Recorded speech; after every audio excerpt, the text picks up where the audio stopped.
Assalamualaikum warahmatullahi wabarakatuh. Alhamdulillahirabbil alamin. Wa bihi nasta'in wassalatu wassalamu ala sayyidina Muhammadin wa alihi thayyibin thahirin wa sahabatihi ajmain wa man tabi'ahum bi ihsanin ila yaumiddin. Amma ba'd.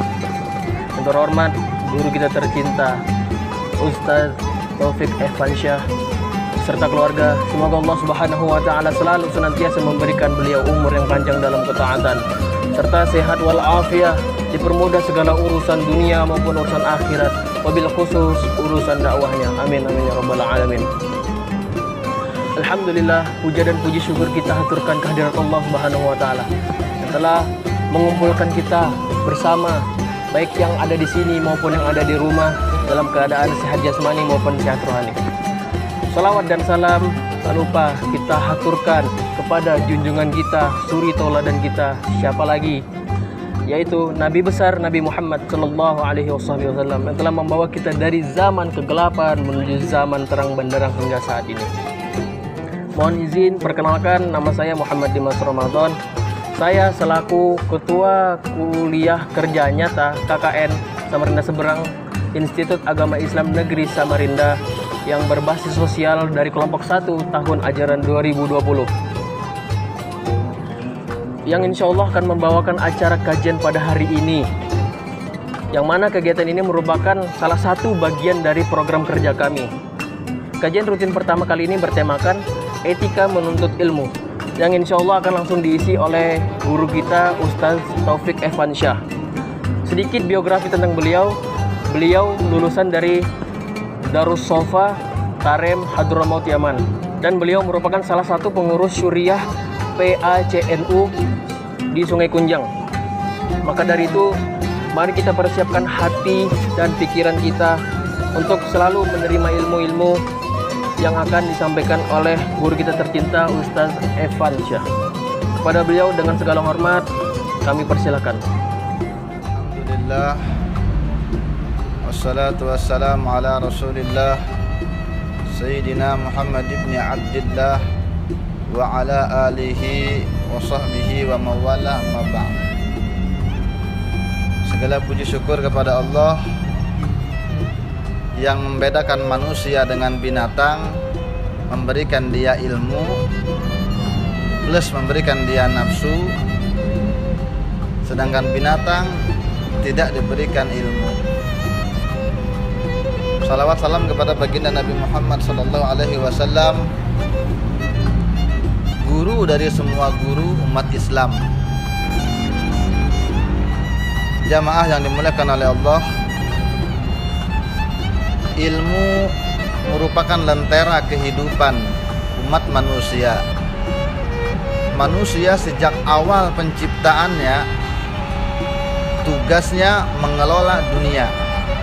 Sehingga Allah berfirman dalam Al-Quran ayat ke-30 dari surah Al-Baqarah, wa idh qala rabbuka lil malaikati inni ja'ilun fil ardi khalifah qalu ataj'alu fiha may yufsidu fiha wa yusfiku dima wa nahnu nusabbihu bihamdika wa nuqaddisu lak qala inni a'lamu ma la ta'lamun.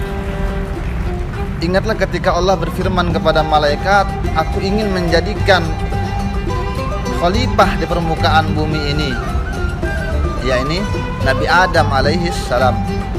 Kemudian malaikat protes ketika itu, wahai Allah, kenapa kau ciptakan orang yang akan merusak bumi, menumpahkan darah?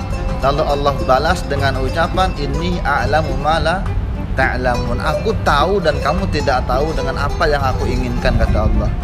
Nah, kemudian untuk bekal mengelola dunia, sebagai lentera dia hidup dalam dunia, maka Allah memberikan dia bekal berupa ilmu. Apa firman Allah ke-31 lanjutan dari ayat itu? Wa 'allama Adamal asma'a kullaha tsumma 'aradahum 'alal malaikati faqala abbi'uni bi asma'i haula'i in kuntum shadiqin. Lalu Allah mengajarkan kepada Nabi Adam itu nama-nama benda semuanya. Kemudian nama-nama itu dihadapkan, benda-benda itu dihadapkan kepada malaikat. Kata Allah, ambiuni bi asma'iha, coba sebutkan apa benda-benda itu. Maka malaikat di ayat berikutnya menjawab, qalu subhanaka la ilma lana illa ma 'allamtana innaka antal alimul hakim. Nah, dari kisah itu Al-Alim Al-Imam Suyuti itu memberikan komentar dalam kitab beliau yang bernama Al-Iqlil. Seandainya ada sesuatu yang lebih mulia dari ilmu, maka itu yang Allah akan kemukakan. Tapi tidak ada yang lebih mulia dari ilmu, sehingga ketika Allah ingin menunjukkan satu sosok berupa khalifah di muka bumi, Allah pamerkan di depan malaikat, Allah banggakan dia depan malaikat. Malaikat mengatakan dia merusak di bumi, Allah mengatakan tidak, aku tahu, kamu tidak tahu. Lalu apa yang Allah pamerkan? Dia tahu dengan ilmu berupa nama-nama benda tadi. Semuanya itu merupakan satu kemuliaan umat manusia dibanding dengan malaikat. Dari kisah ini kita mengambil kesimpulan bahwasanya sesuatu yang paling mulia di muka bumi ini yang menyelamatkan manusia adalah ilmu. Yang kedua adalah orang yang berilmu kemudian plus mengamalkan ilmunya, dia lebih tinggi martabatnya dari malaikat. Itu dua hal yang perlu kita camkan dalam hati.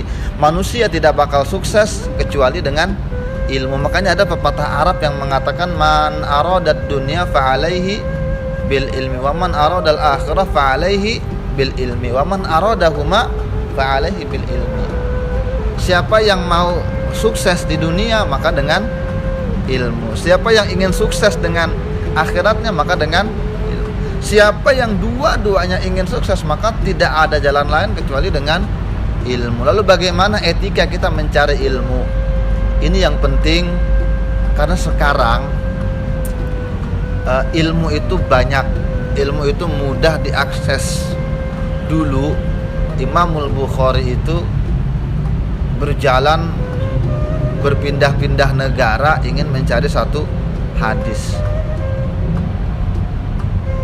Syekh Abdul Qadir Al-Jilani dititipkan dengan orang tuanya dengan rombongan untuk berjalan ke negeri yang jauh, disanguin uang 30 dinar karena perjalanannya tidak mudah. Sekarang bukan 30 dinar, 20.000 cukup beli kuota internet browsing dapat ilmu. Tapi seperti apa etika dalam ilmu, itu yang penting dan itu yang sekarang kita kurang, itu yang kering.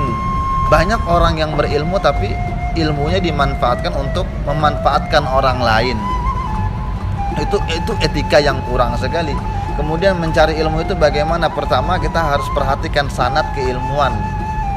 Itu etika yang tidak mungkin didapatkan ketika kita ingin mencari ilmu di sosial media. Bisa kita baca sehari puluhan ilmu, buka hadis, buka tafsir, buka fisika, buka kimia, buka ekonomi, buka usul-usul, tapi tidak ada sanad keilmuan. Pertama sanad. Makanya Ibnu Mubarak mengatakan al-isnadu minad din laulal isnadu laqala man syaa masyaa.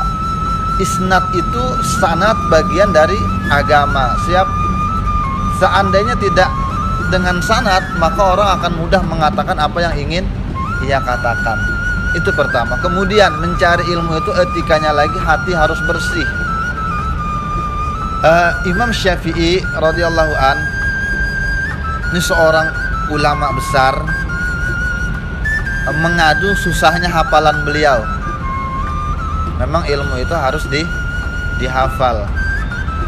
Al ilmu fi sudur la fi sutur. Ilmu itu ada di hati, tidak di tulisan saja. Tulisan cuma membantu merekatkan, tapi sebenarnya ilmu ada di dada, ada di hati. Makanya Imam Syafi'i ketika kamar beliau penuh dengan buku, dengan tulisan, lalu suatu saat beliau terpikir untuk menghafal. Kenapa? Kalau ini dicuri hilang ilmuku, tapi kalau ilmuku ada di dada, walaupun tulisanku terbakar, ilmuku tidak akan hilang. Tapi Imam Syafi'i ketika itu mengadukan kepada gurunya yang bernama Imam Waqi. Kata Imam Syafi'i, syakautu ila Waqi su'ahizli. Aku mengadu kepada guruku yang bernama Waqi, hafalanku ini buruk, hafalanku lemah, tidak kuat menghafal, tidak kuat memaham ilmu. fa'arsyadani ila tarkil ma'asi, maka Imam Waqi memberikan nasihat kepadaku untuk meninggalkan maksiat. Fa'akhbarani, lalu dia mengatakan satu untayan kata yang sangat indah. Apa kata Imam Waqi? Al ilmu nur wa nurullahi la yuhda li'asi. Ilmu itu adalah cahaya, dan cahaya Allah itu tidak diberikan kepada orang yang bermaksiat. Artinya kebersihan hati ketika ingin menerima ilmu itu menjadi etika yang sangat harus dijaga. Karena kalau tidak bersih maka ilmu itu tidak akan bisa masuk, gitu loh. Di antara etika juga ketika ingin di depan ustadz, di depan guru, ingin belajar, maka kosongkan ilmu kita, rendahkan hati kita. Karena laksana seperti ini nih, gelas nih misalnya. Kalau kita merasa pintar, kita enggan belajar, kemudian ilmunya itu-itu aja kok yang diajarkan. Aku dari dulu sudah hafal hadisnya, ayatnya hafal. Seakan-akan kita sudah memenuhi hati kita dengan ilmu, sehingga ketika guru itu ingin memberikan ilmu baru berupa seperti air laksana, maka dia tidak bakal masuk, dia akan keluar. Kenapa? Karena gelas kita, hati kita, hati yang penuh dengan kesombongan tadi. Makanya hati harus bersih. Itu diantara syarat dan etika mencari ilmu. Pertama harus perhatikan, kita simpulkan ya, pertama mencari ilmu dengan guru yang benar-benar sanadnya jelas. Dia belajar ke siapa, gurunya belajar ke siapa, hingga sampailah ilmu ini kepada ahlinya, yaitu Rasulullah Shallallahu Alaihi Wasallam. Tersambung. Itu yang pertama. Yang kedua, etika dalam mencari ilmu, hati harus bersih. Tidak Allah berikan ilmu kecuali orang yang berhati bersih. Yang kemudian yang ketiga, menghormati guru, dan ketika berada di hadapan guru kosongkan hati kita dari sifat keangkuhan. Ini kiranya yang bisa saya sampaikan, yang mudah-mudahan bisa menjadi bekal kita semua, terlebih khusus kepada saya pribadi. Wal afu minkum, wassalamualaikum warahmatullahi wabarakatuh. Al-Fatihah.